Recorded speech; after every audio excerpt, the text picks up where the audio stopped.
श्री सत्यप्रकाश जलाता जी।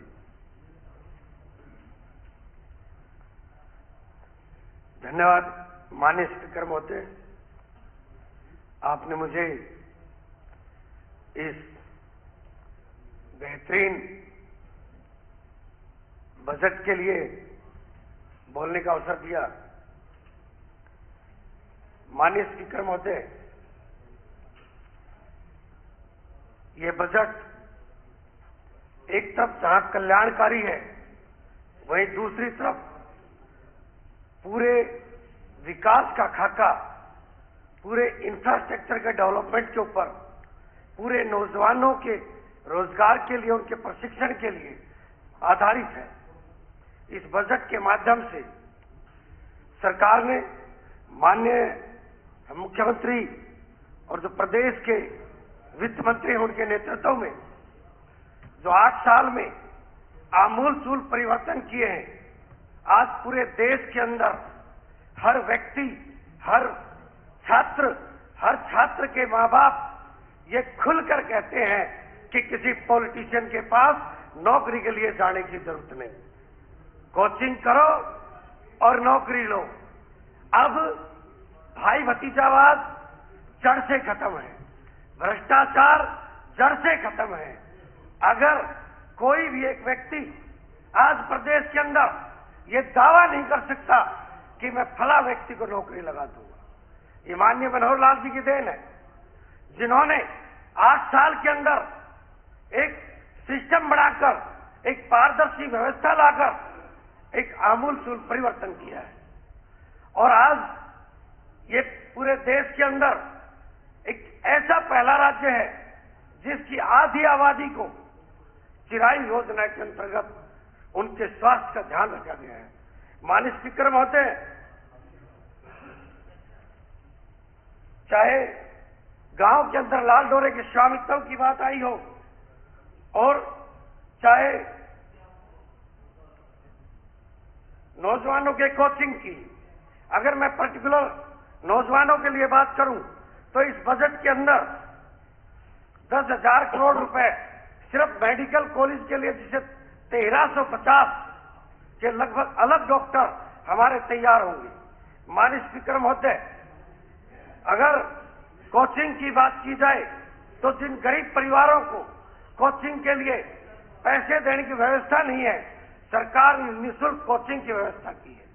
और इतना ही नहीं, यदि उस परिवार की आमदनी बीपीएल से ज्यादा भी है, 3 लाख तक है, तो नॉमिनल चार्जेस पर उनको प्रशिक्षण देकर रोजगार के योग्य बनाने का प्रावधान इस बजट के अंदर किया गया है। माननीय स्पीकर महोदय, हर वर्ग का, चाहे वो दिव्यांग हो, उनके लिए अलग से स्कूल की व्यवस्था इस बजट में की गई है।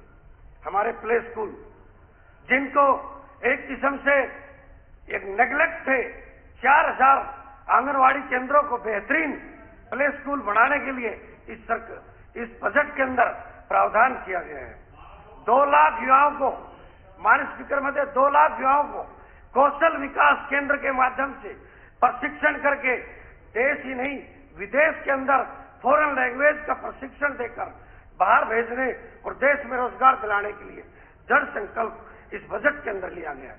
माननीय स्पीकर महोदय, कौशल इंक्यूबेशन सेंटर जो युवाओं के लिए, और फॉरेन लैंग्वेज सेंटर जो युवाओं को पूरे दुनिया के अंदर एक ग्लोबलाइजेशन के हिसाब से अपनी तैयारी कर सके, उसके लिए उनको लैंग्वेज की व्यवस्था की गई है। माननीय स्पीकर महोदय, पहली बार 8 साल के जैसे आंकड़ा बताया, इस 1 साल में ही 65,000 भर्तियां जो रेगुलर भर्तियां हैं उनके लिए प्रयास, और उनके लिए, और अभी 32,000 की तो अभी वैकेंसी भी निकाल दी है। माननीय स्पीकर महोदय, 5,000 युवाओं को कौशल विकास केंद्र के अंदर स्पेशलाइजेशन एक ट्रेनिंग देकर उनको प्रशिक्षित किया जा रहा है।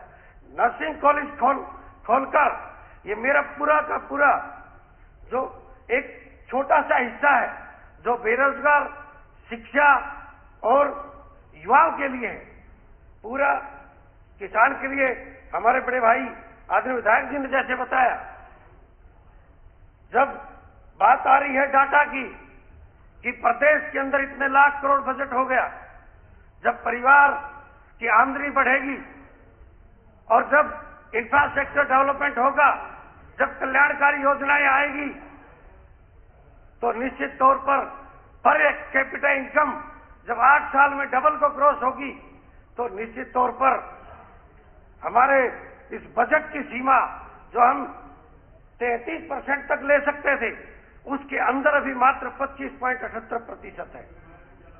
ये आंकड़े जो अभी मैं सुन रहा था कि किस तरीके से एक आमूलचूल परिवर्तन पूरी व्यवस्था के अंदर किया गया है। माननीय स्पीकर महोदय, मेरे इस बजट के समर्थन में मैं एक बात और कहना चाहूंगा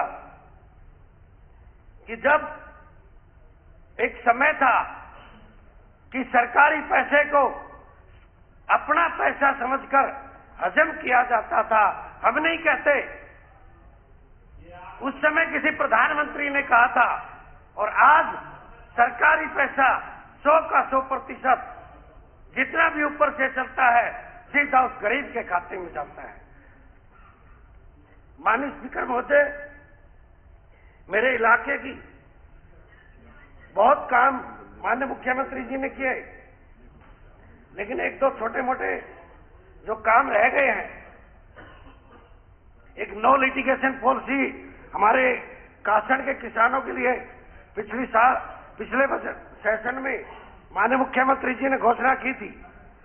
उसमें कोई कमी है तो उस कमी को दुरुस्त करके और उस पॉलिसी को जल्दी लागू करने का अनुरोध मैं माननीय मुख्यमंत्री महोदय और माननीय डिप्टी सीएम साहब से करना चाहूंगा।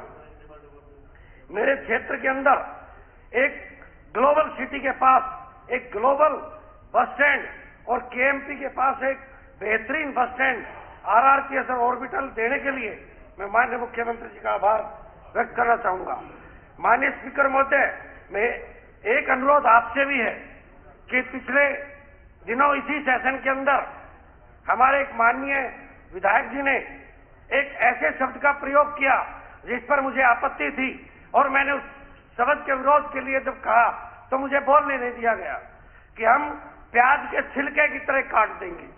इसका तात्पर्य क्या होता है? माननीय स्पीकर महोदय, मेरी आपत्ति है कि इसका साफ साफ तात्पर्य है कि हम हत्या कर देंगे, हम मर्डर कर देंगे, और ये प्रमाणित ये कहने का तात्पर्य क्या है? मुझे इस बात पर आपत्ति है। देखिए, अब मैं बोल रहा हूं, अब मुझे बोलने दीजिए। आपने मुझे उस समय बोलने नहीं दिया गया। आपने कहा, माननीय स्पीकर महोदय, इन्होंने जब ये गौ तस्करी को प्रोटेक्ट नहीं कर ये लोग करते हैं, वहां पर पूरे मेवात को कुछ लोगों ने बदनाम कर रखा है। वहां के लोग इतने अच्छे हैं, लेकिन अपनी तुच्छ राजनीति के कारण वहां पर घृणा फैलाने और नफरत फैलाने का काम करते हैं। इन्होंने इस भाषा का प्रयोग किया, पूरे हरियाणा के लोगों को उस बात पर आपत्ति है। ये मेरा अनुरोध है आपसे, जो इन्होंने शब्द का प्रयोग किया वो शब्द निकाला जाए। आपका बहुत बहुत धन्यवाद, बहुत बहुत आभार।